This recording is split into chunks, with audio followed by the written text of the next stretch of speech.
Buenos días. Moitas gracias no nome da Asociación de Recuperación da Memoria Histórica. Moitas gracias tamén no nome de Amigos da República. Moitas gracias a todos por estar aquí. Amigos, familiares, membros das asociacións de memoria. Moitas gracias aos Amigos da República pola amabilidade de axudarnos a montar esta exposición. E moitas gracias tamén especialmente ao Liceo de Ourense por prestarnos e darnos todo tipo de facilidades para organizar este acto aquí. A exposición de Bois, o fotógrafo de Mauthausen, digamos que é unha razón para poder falar das víctimas do Holocausto, porque no Holocausto tuvo máis de 5.000 víctimas españolas e estamos investigando casi 200 casos de Galicia. O Holocausto, como saben, hai un juramento dos liberados de Mauthausen que prometeron que nunca non olvidar, o deber de recordar. É a nosa misión non olvidar a estas persoas, non olvidar os que morreron, non olvidar os que foron liberados, que sufrieron as consecuencias do horror. Non queremos olvidar as familias, por eso estamos en contacto con elas. Por eso, para nós, non ten sentido ningún acto se non é cas familias. Nós non facemos actos solamente para facer unha foto, aunque vamos a gravar todo este acto e logo poñeremos a disposición de amigos e familiares. A imposición do horror non pode quedar impune. Logo explicaremos, pero esta exposición ten un interés moi grande. Primeiro, porque se recolleron fotografías. Segundo, porque temos os familiares que van a recordar o que pasou. E terceiro, porque vamos a iniciar unas denuncias para presentar na querella argentina contra o franquismo, porque o franquismo pudo salvalos e non o salvou.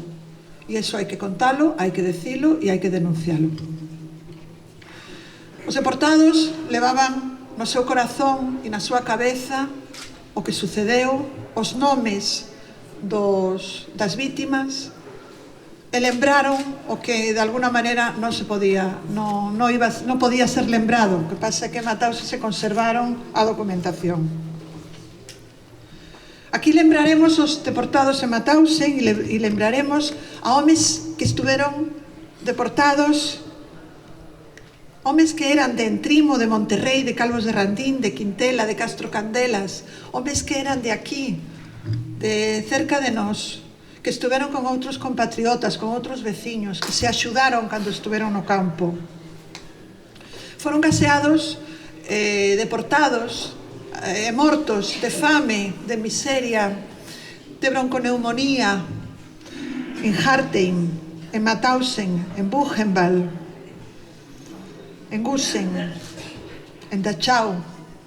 Algún deles, como Nicolás Rodríguez, xa non chegou ao ano 45 cando os liberaron, porque morreu tamén, como decimos, de fame, de frío e seguramente tamén de pena. Algunos non aguantaron máis e se tiraron as alambradas. Outros aguantaron como puideron. Outros, ao mellor estaban na cociña, outros compartían comida cos porcos e por eso puideron roubarlle un pouco de comida. Son os nosos héroes, porque en Francia, en Italia, en Polonia, son os héroes dos países, porque loitaron contra o fascismo. Eles se marcharon de Galicia, moitos deles, para incorporarse á República, porque loitaban pola libertad. As penalidades que pasaron en Francia foron enormes. A pesar de todo, se incorporaron tamén o exército francés para loitar contra o fascismo, e acabaron moitos deles como acabaron. Moito foi recollido e moito foi escrito sobre o Holocausto. Nós o que queremos é, desde o noso humilde traballo, recoller o caso dos que temos aquí moi cerquiña de nós. En primer lugar, ten a palabra de benvida Manuel Sueiro, de Amigos da República de Ourense.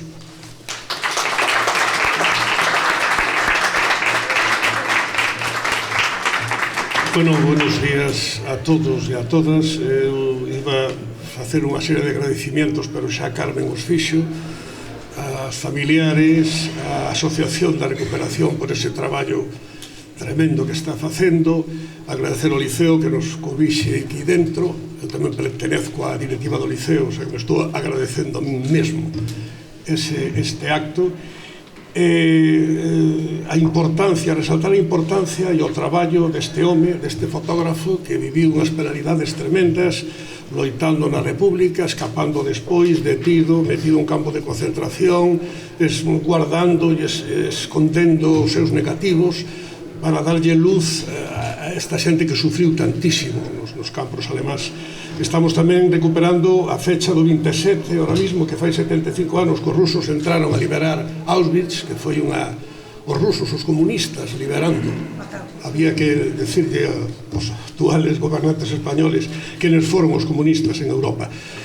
Entonces, bueno, este cúmulo de circunstancias, agradecer, recordar que sea sempre, teña que estar exposto isto perennemente en todo o noso país para que a xente nova supera o que pasou na Europa dos anos 40 e que todos temos que estar ca vista levantada, mirando para o horizonte, porque temos o peligro, volve estar aí diante ese peligro, o sea que non o olvidemos e que pensemos que este é o que pasa cando esta xente chega ao poder. Nada máis, gracias.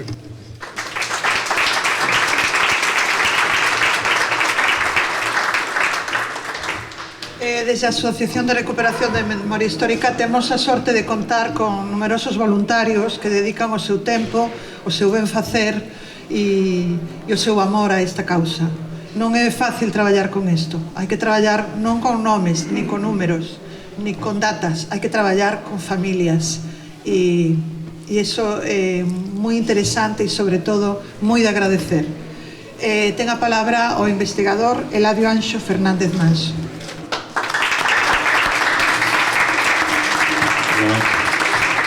Bos días a todos. Inda que xa se dixeron aquí algúns agradecementos, eu quero particularizar en dous grupos de persoas.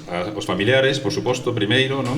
Por seguir aquí, por manter viva a memoria da súa familia, do seu familiar deportado, e os meus sobrinhos que van a tocar despois, pero que sempre foron, digamos, se prestaron sin ningún tipo de problema para estar aquí contentos e orgullosos, non? Si nos preguntamos que é o peor que nos pode pasar ás persoas, unha das cousas peores que nos pode pasar é perder a memoria.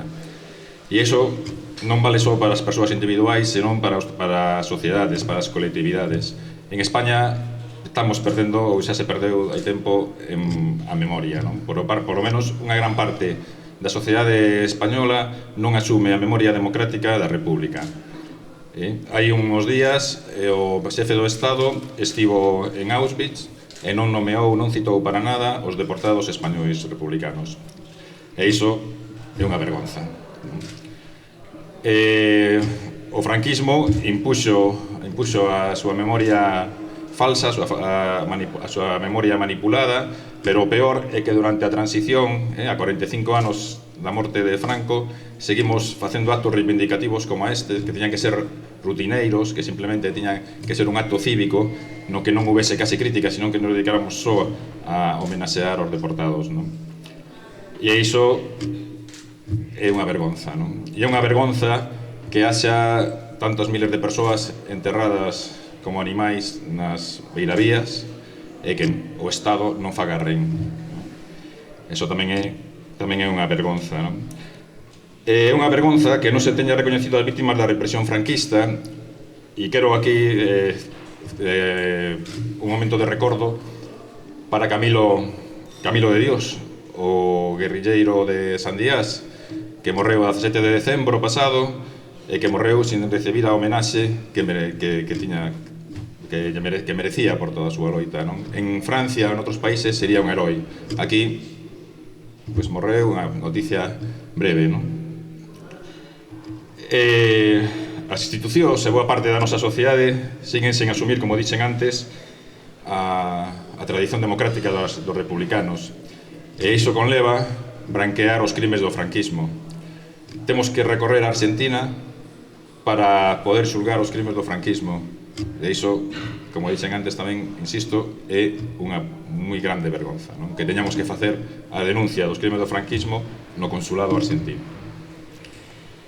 Bueno, pero é necesario recordar, e por iso estamos aquí, porque pensamos que ese de xustiza rachar co silencio a que foron condenadas as vítimas, porque queremos proclamar os seus herdeiros. Non somos herdeiros da tradición republicana, non da franquista.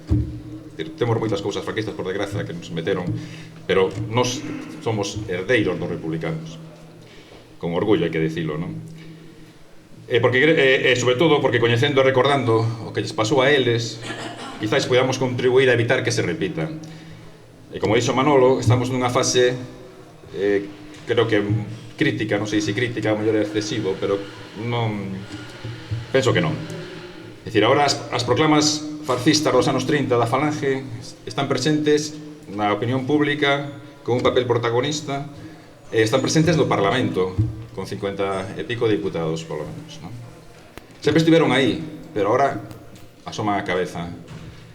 E non podemos caer no mesmo erro, por iso digo que temos que aprender do pasado, non podemos caer no mesmo erro que se caeu en Alemanha respecto do nazismo, non? Cando se vían os nazis como seres extravagantes, excéntricos, para nada con posibilidades de chegar ao poder. Pois sí, chegaron ao poder e fixeron o que fixeron. E entón nós temos que estar vixiantes, temos que ter un compromiso firme. Este tipo de actos son cada vez máis necesarios, porque temos que ter un compromiso firme contra ese fascismo que está aí, que quere ilegalizar partidos, que é homófobo, que é machista. É dicir, eso está aí, sigue estando aí. Por eso, o pasado temos que servir sobre todo como lección de cara ao presente. A esperanza non está nas institucións, porque a veces as homenaxes que fan as institucións son máis un postureo, non? Como algúns recentes que se fixeron de publicar os nomes dos mortos en Mauthausen no verán. Hai que facelo sin complexos e con todo o orgullo, non? Eso non se fai, incluso por partidos de esquerda. Pero a esperanza está na sociedade civil, é dicir, na Asociación para a Recuperación da Memoria Histórica, que leva moitos anos traballando, e outras moitas institucións que con voluntarios, como no noso caso, pois intenta recuperar esa memoria, ese recordo das vítimas e tamén dos verdugos, porque tamén hai que saber quen foron os verdugos, non? E unha das actuacións que leva a cabo a Asociación de Recuperación da Memoria Histórica pois é esta exposición que temos aquí de Bois. Bois é o preso republicano español máis coñecido, non? Ten un cómic, ten un documental e mesmo unha película que para min non é a que necesitábamos, pero bueno, ten unha película. Era un Ross Panier, un roxo español, un triángulo azul, unha pátrida, e un Spanieken, como lle chamaban en plan burlesco os SS, non? E era o título do libro que nunca escribiu cas súas memorias. Seguiu o itinerario que seguiron outros miles de deportados a Mauthausen, estivo na Guerra Civil na fronte, escapou por os Pirineos, campo de Vernet, de Sefons, e acabou nun Stalag, pero polo que é coñecido é porque traballaba no laboratorio de identificación do campo e tivo a idea de roubar as fotos que os nazis querían destruir, que os SS querían destruir porque estaba chegando xa as tropas aliadas a liberar o campo, non querían deixar probas. E el tivo esa idea e tiña, ademais, unha personalidade moi extrovertida que lle permitía convencer a todos, incluso os propios SS a veces, non? Como decía Ramiro Santiesteban, outro deportado, tiña unha cara de cemento, pero axudou moito a xente. Entón, el convenceu a Antonio García, a José Cereceda, que traballaban con el no laboratorio, e convenceu a Jacinto Cortés García tamén, que era un pochaca. Os pochacas eran nenos que chegaron ali cos seus pais a Mauthausen con 13 e 14 anos no convoi de Angoulême, pero bueno, é unha historia que xa contaremos a semana que ven. E ese neno, Jacinto Cortés, foi o que sacou esas fotos que estaba escondendo Bois do laboratorio, que son as fotos extraordinarias que están por aquí, son extraordinarias no sentido de que son desde dentro, feitas por os propios SS, e moitas delas son fotos de mortes non naturais que ocorrían no campo, non? Entón esas fotos saíron do campo nestes pochacas porque traballaban fora, tiñan permiso para traballar fora, e hai que nomear tamén a unha muller austríaca moi valente, Anna Poiner, que era antifascista e que colleu moitas desas fotos e se escondeu na parede da súa casa. É dicir, que se implicou ao risco de que te colleran era a morte, non? E implicouse para conservar esas fotos. Fotos que despois Bois fixo, proyectou no suizo de Nuremberg, que serviu para condenar a algúns dos acusados, e despois no de Dachau tamén. Bois tamén, a parte das fotos que roubou, ele era fotógrafo. Entón, cando se liberou o campo, moitas fotos icónicas que a veces ven por aí que non aparecen nin asinadas, pois fixo a a foto da pancarta, non? Os españois antifascistas saludan a las fuerzas de liberación, non? Unha foto da que deberíamos de poñer en todas as casas, non? E, bueno, despois volveu a París, non regresou a España como outros moitos que non podían regresar, e acabou morrendo moi novo, en parte como consecuencia da mala vida do campo, aos 30 anos en París, non? Bueno, e a parte da Asociación de Recuperación da Memoria Histórica en Seral, que fai unha labor que é imprescindible facer, eu quero falar agora da xente de Ourense. Desde hai casi 2 anos, é un grupo de 5 ou 6 persoas que están por aquí, pois de forma totalmente altruista e voluntaria, estamos intentando recuperar a vida, a memoria dos deportados da provincia que estiveron en Mauthausen e en outros campos, non?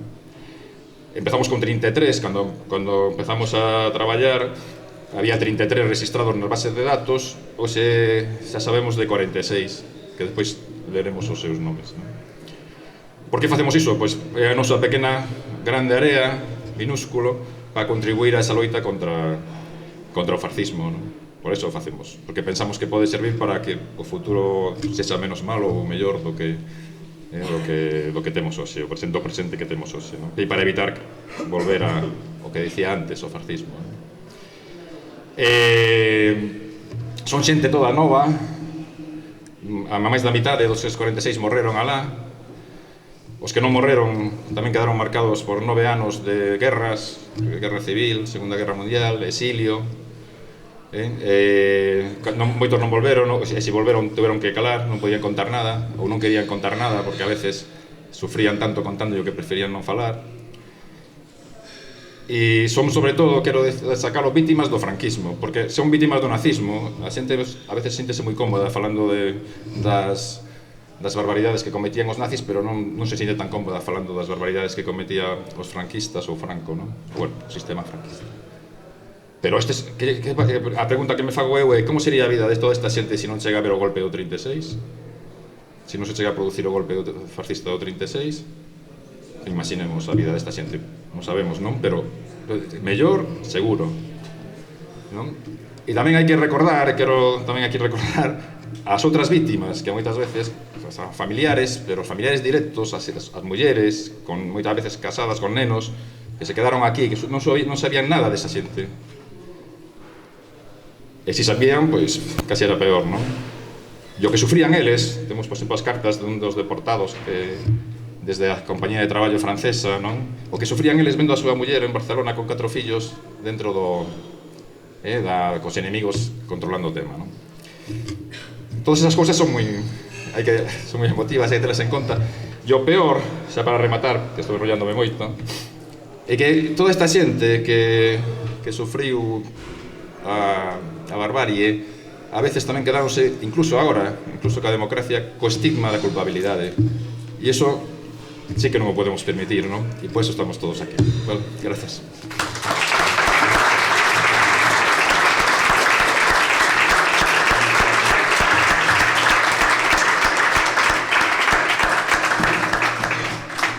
Bueno, ten agora a palabra, non, ten agora a música.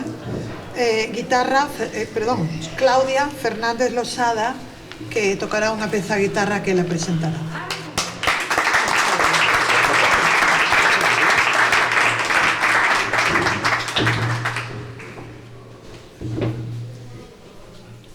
Bos días a todos. Como xa dixeron, son Claudia. Hoxe estou aquí como un acto de solidariedade cara aos deportados e cara ás súas familias. Vou interpretar unha peza que se chama Milonga dun compositor argentino que se chama Jorge Cardoso do século XX. Espero que lles guste. Moitas gracias.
o nome da peza.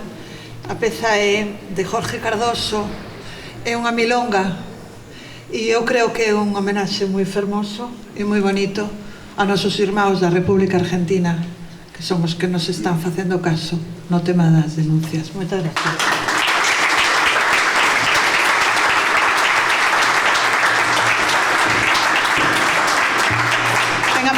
Eladio Fernández Manso, Bárbara Pérez, Damián Domínguez e Nuria Rodríguez, os investigadores dos casos de Ourense.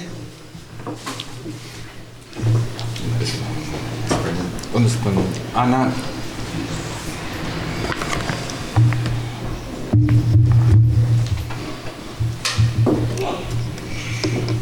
Imos a nomear a todos os deportados que temos hasta agora investigado.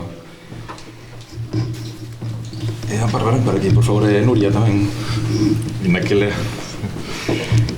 Abilio Álvarez Bernardo, de Entrimo, asesinado en Jartein. Antonio Araujo González, de Ourense, en Gusen, morto en Gusen. Joaquín Balboa García, liberado. Serafín Blanco Barcálcel, de Ourense, liberado. José Cizo Automuro, de Santa Eulalia, liberado. Antonio Cifuente Rodríguez, de Vilar de Barrio, morto en Sassenhausen. Ramón Conde Ramos, de Maceda, morto en Gusen. Francisco Cortés Martínez, de Calvor de Randín, liberado. Antonio Dieguez Blanco, de Larouco, morto en Gusen. Julio Domínguez Rodríguez, de Quintela de Leirado, liberado.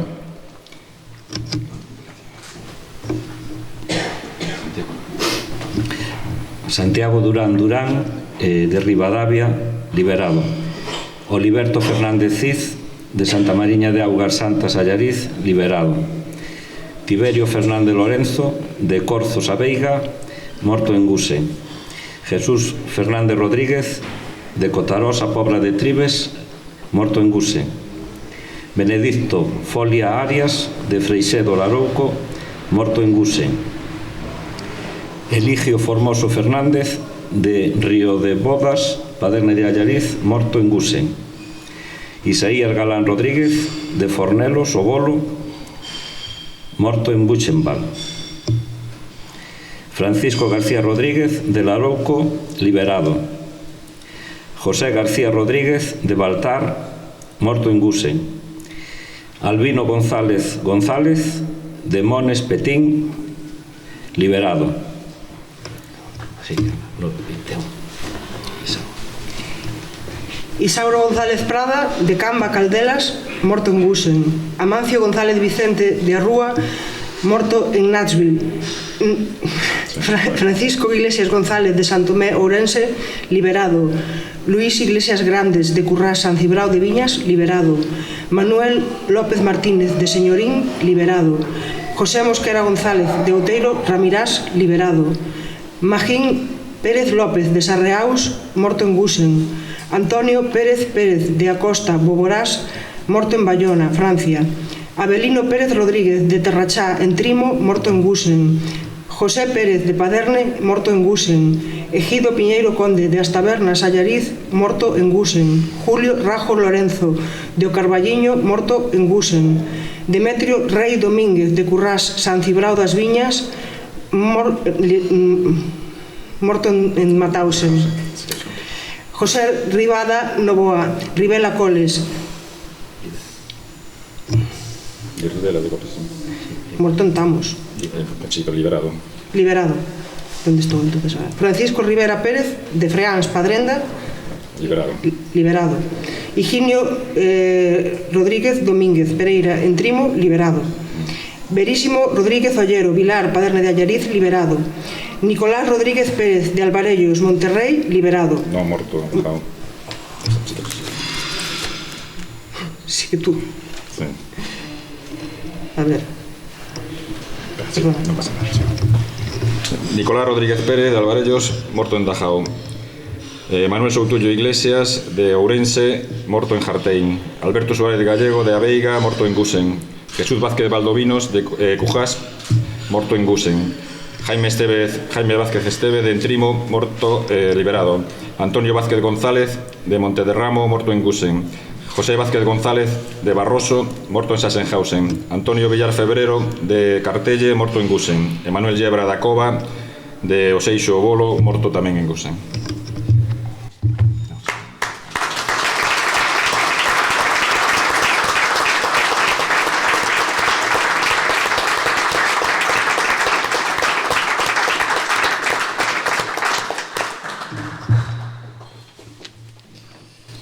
Para rematar esta primeira parte do acto, porque a continuación iremos ao salón de actos a escoitar os familiares, César Fernández Losada e Ira Losada Fernández interpretarán unha peza que les presentarán.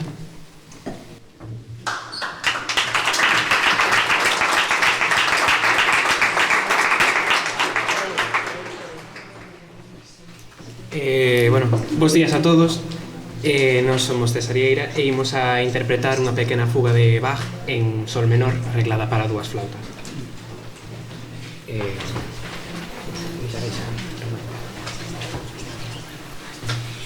E bueno, queríamos facer isto como un acto de solidariedade cara a todos os deportados e as familias, así que agardamos que vos guste.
Moitas gracias aos familiares que van a estar aquí, porque non é fácil. Non é fácil contar a historia, non é fácil contar unha historia de tanto dolor durante tanto tempo, e non é fácil falar en público de algo tan íntimo e tan personal. Por lo tanto, moitas gracias a todos. 2 minutos para explicar que todos estos casos, cada vez que temos un caso con nós, intentamos que se investigue, que se estudie, que se atenda aos familiares e que se cuide. Pero primeiro hai que falar da verdade, falar da reparación, que é algún tipo de cuidado que hai que ter cos represaliados e as familias, e tamén a justicia. Brevemente, vou comentar que estes casos serán presentados na justicia, en este caso na justicia argentina, porque non temos caso na justicia española. E por que presentamos casos na justicia argentina? Porque a querella que presentou a Asociación pola Recuperación da Memoria Histórica hai 10 anos contra os crímenes do franquismo entra en ese caso. Entra en este caso porque estas persoas deportadas foron deportadas co consentimiento do réximen de Franco. Demostrámolo a través das investigacións de Benito Bermejo e Carlos Hernández e despois ca argumentación jurídica da nosa abogada Ana Mesuti, porque o goberno español de Franco sabía que había deportados, que había españoles en campos de prisioneros de guerra, e había que tomar unha decisión, porque os españoles participaran na Segunda Guerra Mundial. Nos campos de prisioneros de guerra había algún tipo de normas e de cuidado. Os campos de prisioneros de guerra podían escribir, tiñan unha certa alimentación e había unhas normas. A embaixada de Alemania en España pregunta por 4 veces ao Ministerio de Asuntos Exteriores que facer con esos españoles. E non se contesta e definitivamente queda archivado. Archívese, dices así. En ese mismo momento, os españoles que estaban nos campos de prisioneros e en outros lugares foron declarados apátridas e pola mesma foron levados aos campos de concentración, foron mortos de traballo e gaseados.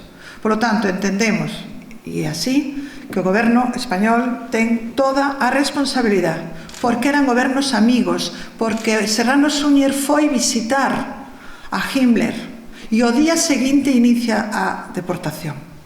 E porque o goberno español liberou a algunos españoles.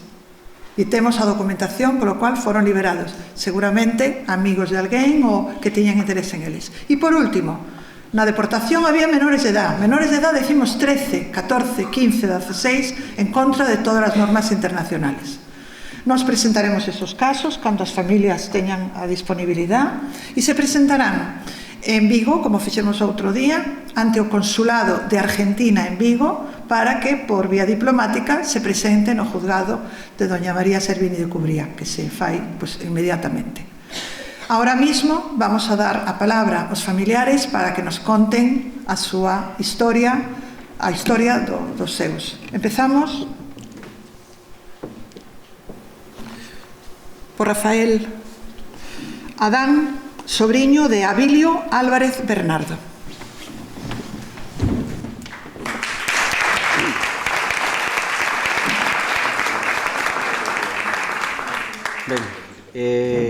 Abilio Álvarez Bernardo naceu no ano 1916 en Olelas, unha aldea do concello de Entrimo. Xa moi novo emigrou a Tarragona, onde traballou como mineiro. Temos constatado que figura como membro do PSUC, do Partido Socialista Unificado de Cataluña, de Reus, e no rexistro da súa morte matouse en figura que tiña residencia en Tarragona. Durante a Guerra Civil entrou no Instituto de Carabineros, pasando a formar parte das brigadas mixtas do Exército da República. Posteriormente, cando Franco gana a Guerra Civil, ten que escapar a Francia, como moitos integrantes do Exército da República, e a principios do ano 39, durante a retirada, nos Pirineos, queda recluído nos campos onde as autoridades francesas puñan os exiliados españois. Posteriormente integrouse nunha compañía de traballadores estranxeiros e estivo traballando na fronteira entre Francia e Alemanha, seguramente na liña Maginot que defendía a Francia das tropas alemás. Foi capturado polo exército nazi na fronteira con Suiza, seguramente querendo escapar cara a Suiza. A menos de 2 km da fronteira con Suiza foi encarcerado e despois foi enviado a diversos campos de concentración en Alemania. Finalmente, o 27 de xaneiro do 41, chega ao campo de concentración de Mauthausen.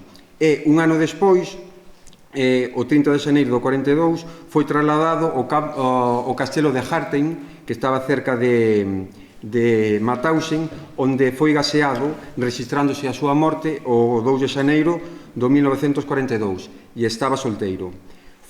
El foi víctima da chamada Acción 14F13, que era unha campaña nazi que tiña como finalidade a morte por gas dos prisioneiros que, segundo eles, xa non eran aptos para o traballo ou eran considerados indesexables por motivos políticos ou raciais. Entre Abilio formou parte dos 449 republicanos españois. Moitas gracias.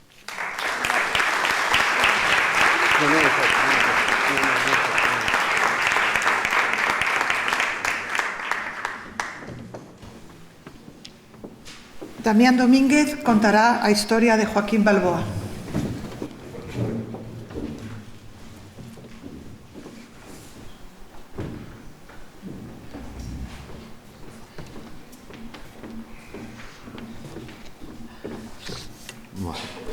Bos días. Bueno, eu vou falar en representación da familia de Joaquín Balboa García, que non pudo asistir a este acto.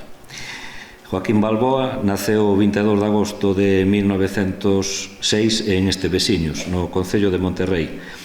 Era membro dunha familia numerosa e, como moitos outros galegos da época, tuvo que emigrar para escapar da pobreza que había aquí na súa terra.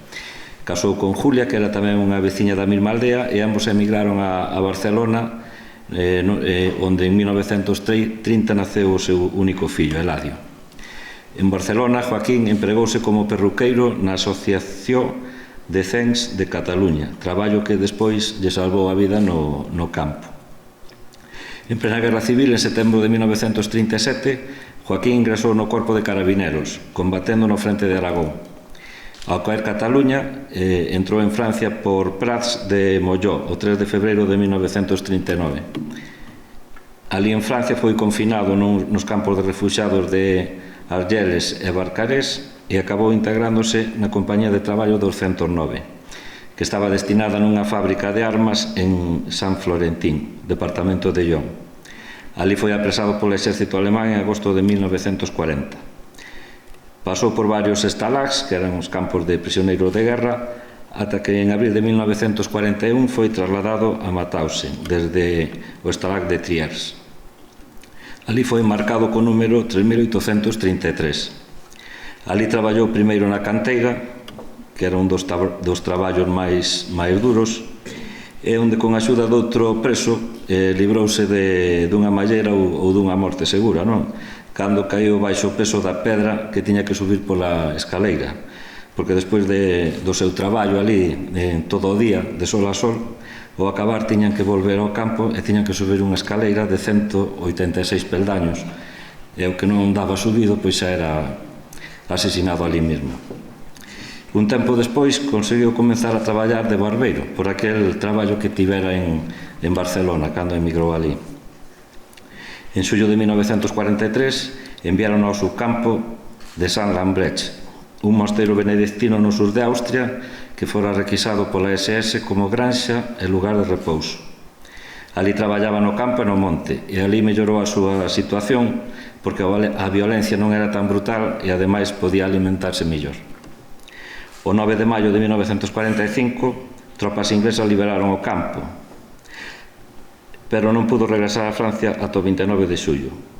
Despois de pasar polo hotel Lutetia, conseguiu traballo nunha granxa preto de Montauban. Conseguiu regresar a Barcelona en febreiro de 1949, onde volveu a traballar de perruqueiro. Desgraciadamente, o seu fillo falleceu en 1952, unha desgracia máis na vida deste home. Nos anos 60 participou na creación do Amical de Mauthausen, co que realizou varias viaxes aos campos. Ao redor de 1975, o matrimonio pudo regresar á súa aldea natal, en Estevesiños, onde pronto faleceu a súa muller, Julia. Joaquín viaxou por última vez a Mauthausen en 1989, convidado pola Televisión de Galicia para gravar o programa Mauthausen, Regreso ao campo da morte, xunto a outro sobrevivente galego, Enrique Doval. En agosto de 2016, a Corporación Municipal declarouno fillo predilecto de Monterrey e inaugurouse un monumento na súa honra. Joaquín había falecido no ano 1994.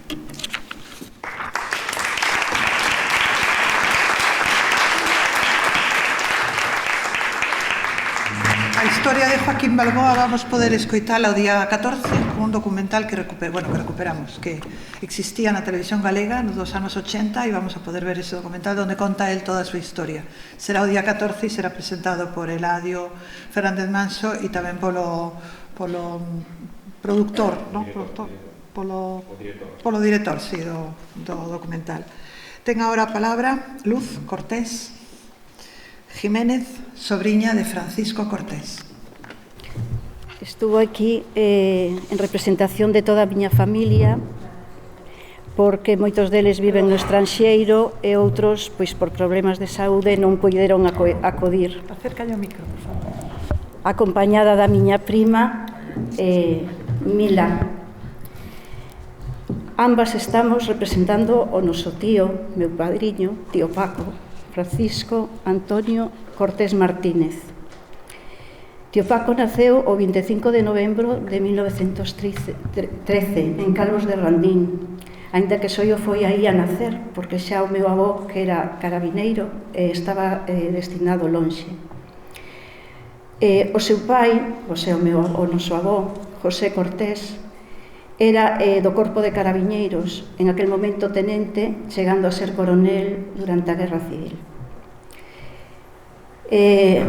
Francisco, tío Paco, no ano 1934 consta como estudiante da Escola Superior de Veterinaria de Madrid.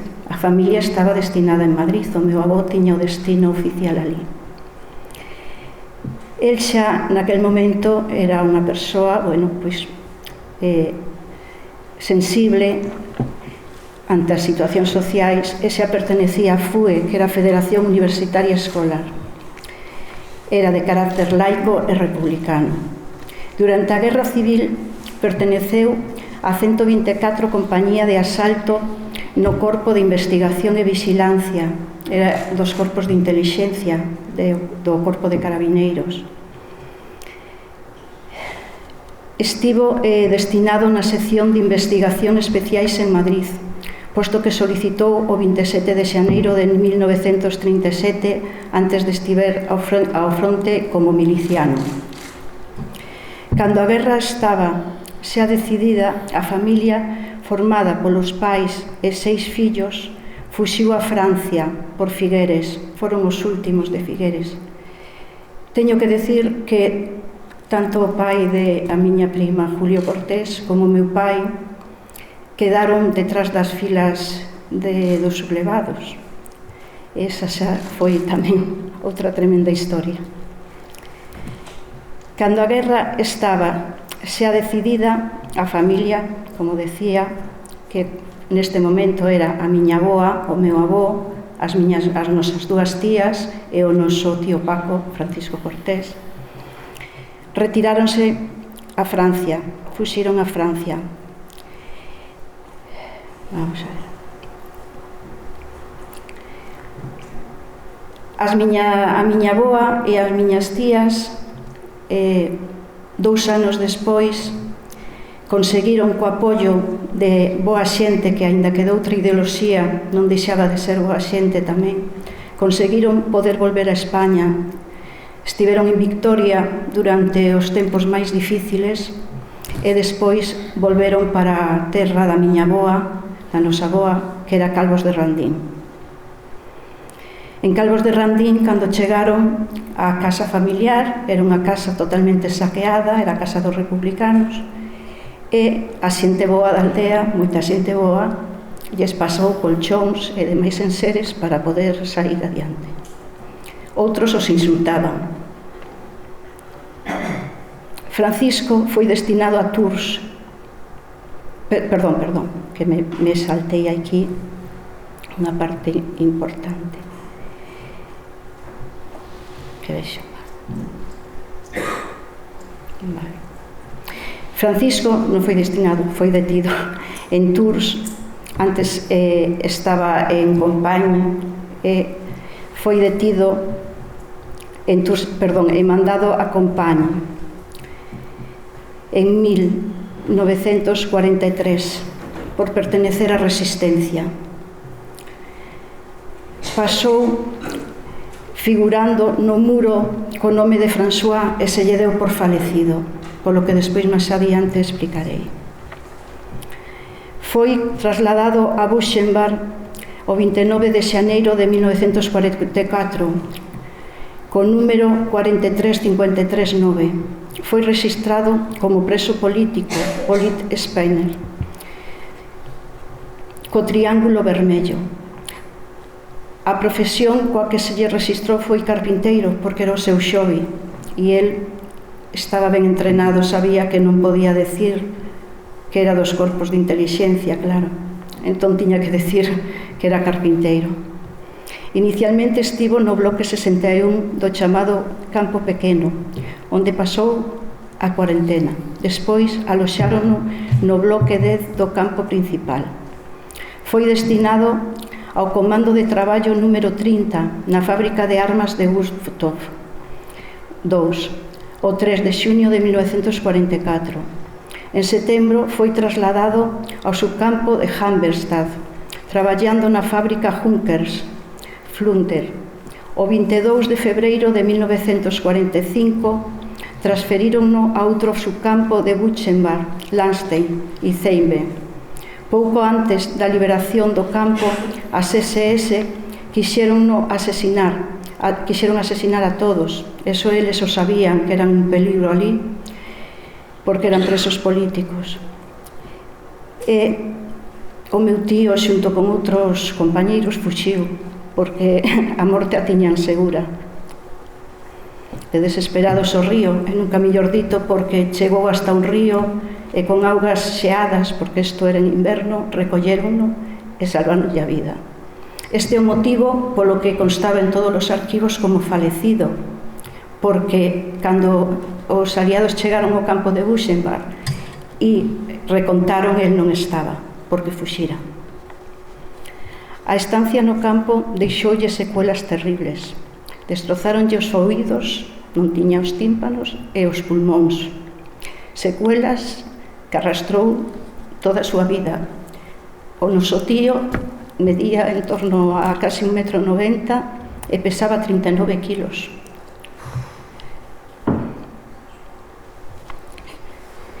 Para él,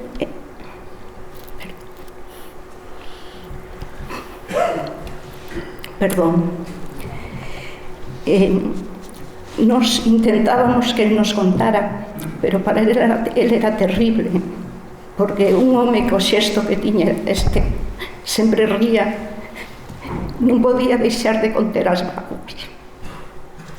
Inda así contounos cousas terribles. O millor dos días comían mondas de patatas. Gracias a xente boa, que quero agradecer, que apoiou a nosa familia, puderon chegar a reunirse en Calvos de Randín. Agás o meu avó, o noso avó, que faleceu en Francia.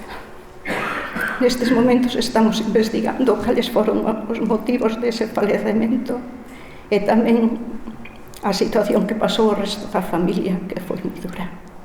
Quero agradecer as asociacións, quero agradecer as asociacións tanto da recuperación da memoria histórica como de os republicanos de Ourense, a labor que están a facer. En especial a Eladio, que foi a persoa pola que nós hoxe estamos aquí, que contactou con nós, que tanto está a facer pola memoria. O meu tío sempre decía que a historia poría as cousas no seu lugar, porque necesitaba que houvese xustiza, e penso que este é un acto importante, toda a labor de todos vos é moi importante, e con isto se está poñendo xustiza nas vidas dos que eran felices, eran xente universitaria, xente traballadora, xente labradora, e que lles truncaron dunha forma tan terrible e injusta. Moitas gracias.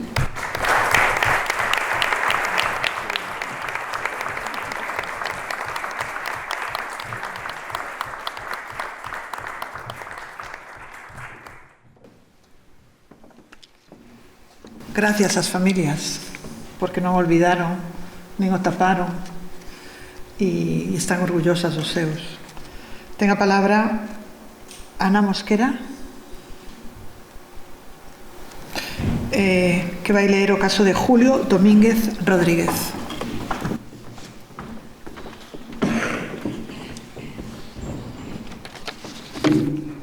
Bueno, moi emotivo. Bueno, presentovos a Julio Domínguez Rodríguez e a súa muller, Silví. Julio Domínguez naceu nunha aldea raiana de Quintela de Leirado, en Xacebáns, o 1 de abril de 1916. Era un rapaz moi inquieto, e aos 16 anos decidiu marchar para Madrid. Xa nos consta como afiliado moi pronto á Sociedade Obreira de Tejeros e Cerámicos de Madrid. Tocoulle vivir os 3 anos de guerra, marchou exiliado para Francia, pasou por os campos de Bran, Carcassonne, e despois casou en Francia con esta muller, con Silví. A familia de Silví traballaba para uns xudeos. Supoñemos que esta foi unha das razóns que achegou a resistencia. O sogro de Julio e o propio Julio se fixeron cargo dunha famosa tenda de antigüedades do centro de París, cando o dono da tenda tuvo que marchar en plena ocupación nazi. Pero Julio non só se fixo cargo da tenda, sino que además se afiliou á resistencia e foi detido por participar en actos de boicot contra o exército nazi.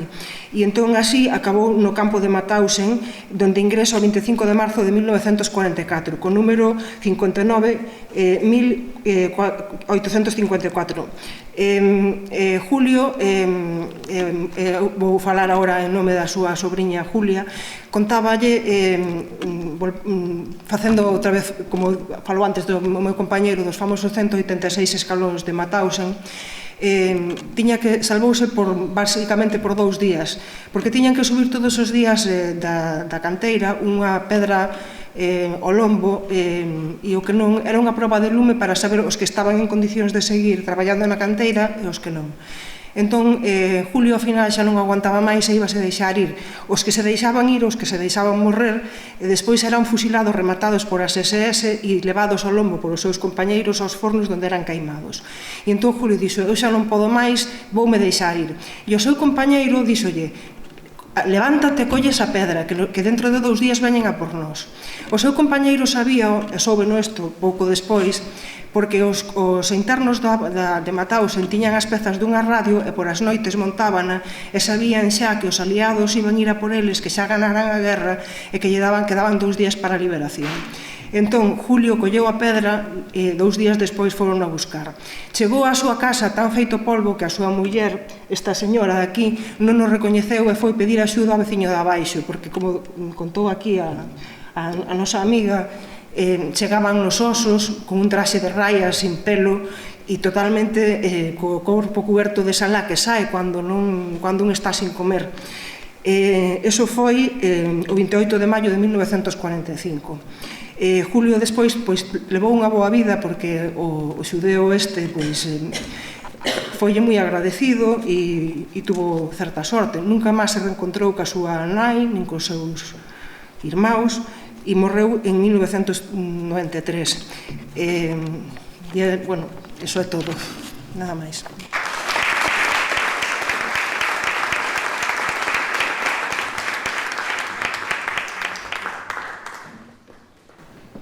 Ten a palabra Sonia Díaz González, sobriña neta de Isauro González Prada.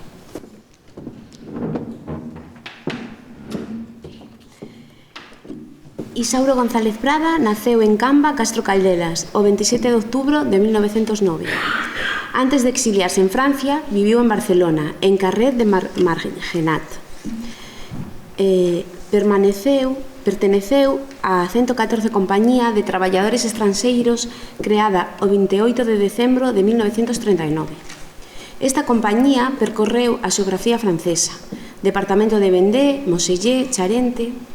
As compañías de traballadores creounas o goberno francés en abril de 1939 para realizar distintos traballos, agrícolas, obras públicas, e como auxiliares do exército, sobre todo despois do inicio da Segunda Guerra Mundial, en setembro de 1939.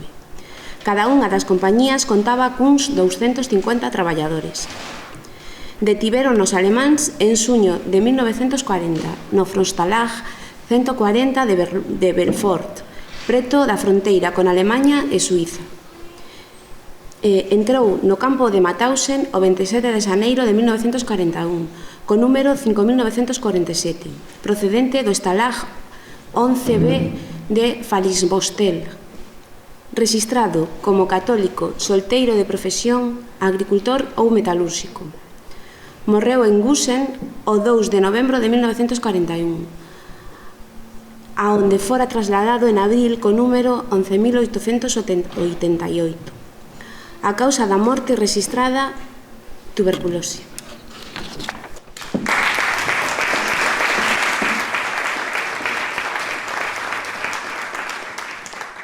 Ten a palabra Rosa María Paz, neta de Avelino Pérez Rodríguez.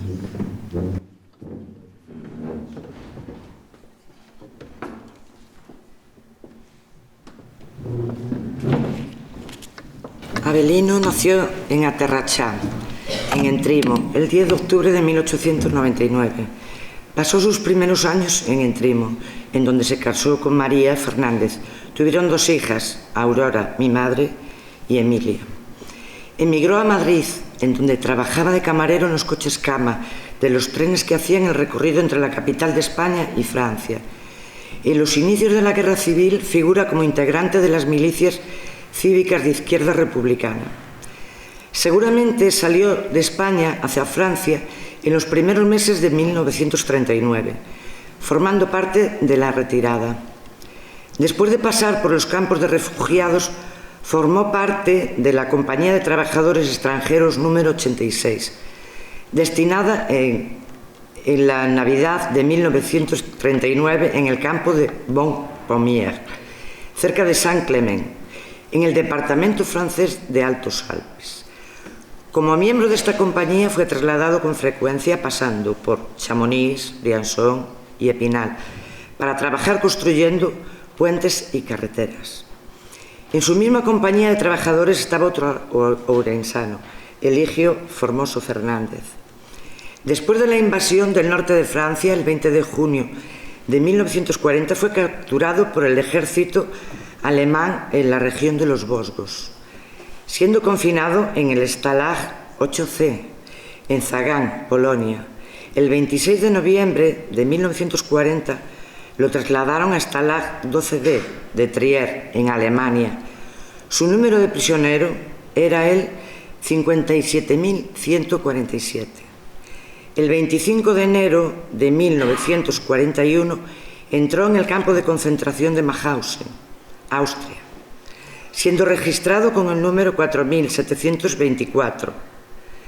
El penoso viaje en tren duró 3 días junto con otros 744 españoles, de los que morirían el 74%.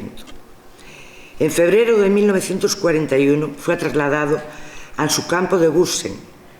Su último número de prisionero sería el 10.021. Finalmente, el 5 de agosto de 1941 fue registrada su muerte en la enfermería de Gusen. La causa de su muerte, bronconeumonía. En casa, mi madre no solía hacer comentarios. Simplemente, los recuerdos que tengo de niña, decía que era muy guapo. Me imagino que fue lo que quedó grabado en sus ojos y en su corazón de niña pequeña. Muchas gracias a todos.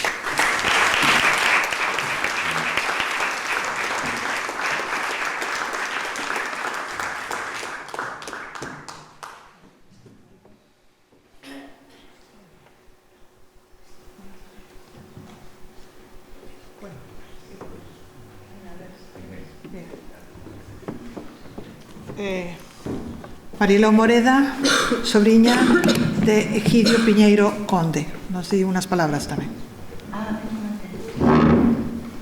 Vamos a ver, es que yo no estaba preparada para venir a hablar de él. Egidio naceu na aldea de Tabernas, en la parroquia de San Vitorio, no concello de Allariz, el 22 de agosto de 1913. A súa nai era de Taboadela, tamén, bueno. Seguramente, vamos a ver, es que quiero contar lo que sé. Vale, y lo digo en castellano porque no sé muy bien hablar español. Gallego, vamos. Vamos a ver, él sé que estuvo en la guerra civil, él luchó en la guerra civil y cuando perdieron los republicanos pues se tuvo que marchar a Francia y allí lo cogieron y lo metieron en un campo de deportados. Y cuando Alemania empezó a invadir Francia, pues los franceses le obligaron a luchar con ellos si querían salvarse. Y lo hizo. Lo que pasa es que los alemanes lo detuvieron el 22 de mayo de 1940 y lo mandaron para Kusen y Mauthausen, vamos. Mi tío primero trabajó en la cantera, pero era sastre y eso fue lo que lo salvó, porque era muy útil y entonces pues él ayudaba a arreglar los uniformes de los mandos y le pagaban con chocolate, con tabaco, y él lo iba guardando y se lo permitió, porque desde luego con lo que comían allí pues no podían sobrevivir los años que sobrevivieron, porque él se fue liberado en 1945. Él después, cuando lo liberaron, se fue a París y allí montó pues su sastrería. Se casó primero con una francesa que era de la Resistencia, pero murió a los pocos años, y él después solicitó la nacionalidad francesa y así pudo venir a España. Conoció a mi tía y se casó con ella. Y entonces, bueno, la familia, se volvió para Francia, él siempre vivió en Francia, tuvo 2 hijas y yo viví con ellos. Y la familia realmente está en Francia, sus hijas. Y bueno, he tenido muchísimo cariño.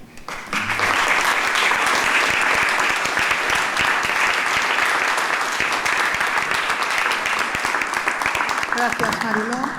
O último testimonio vai ser de Nicolás Rodríguez Pérez, vai ser leído por Eladio Anxo Fernández Manso, veciño.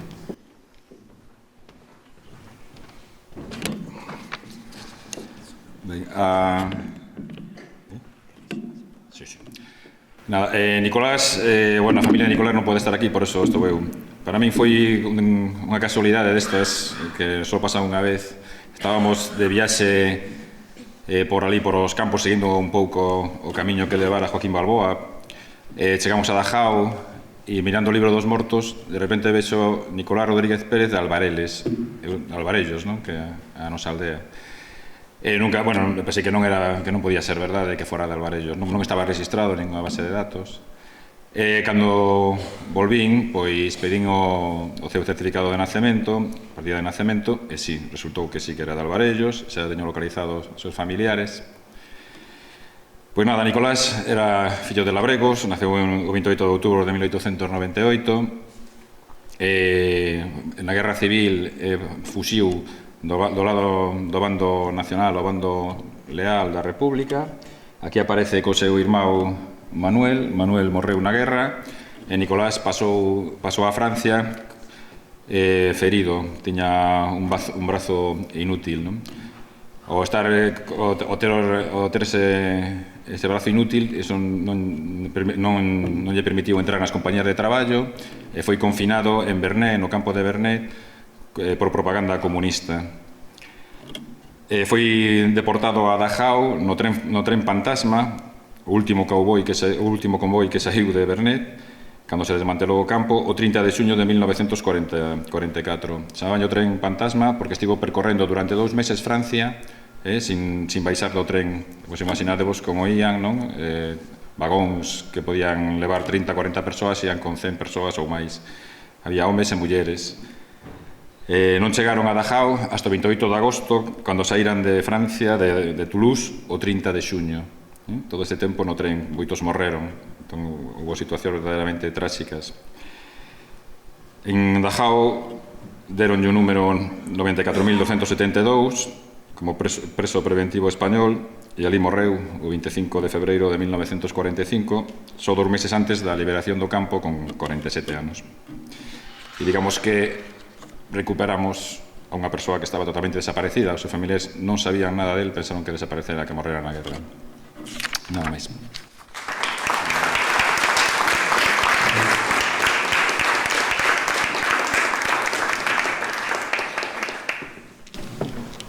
Xa para rematar, o juramento de Mauthausen dice, entre otras cosas, la paz y la libertad son la garantía de la felicidad de los pueblos y de la construcción de un mundo sobre nuevas bases de justicia social y nacional.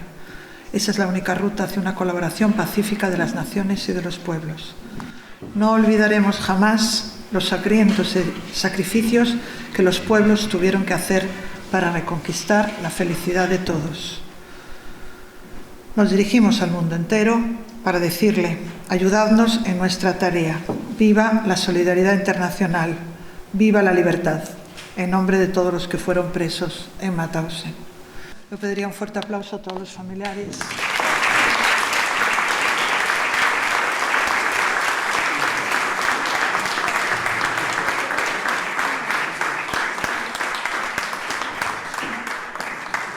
Bueno, moitas gracias a todos e estamos emplazados o día 17 para unha conferencia sobre toda esta investigación, o día 14 para o documental, e anunciaremos tamén o día que teñamos a cita ca cónsul de Argentina en Vigo, por si algún de ustedes quere acompañarnos. Moitas gracias a xente de Ourense, moitas gracias ao Liceo e, sobre todo, moitas gracias aos familiares, que sabemos o difícil que é ter que falar en público contando algo tan íntimo. Moitas gracias.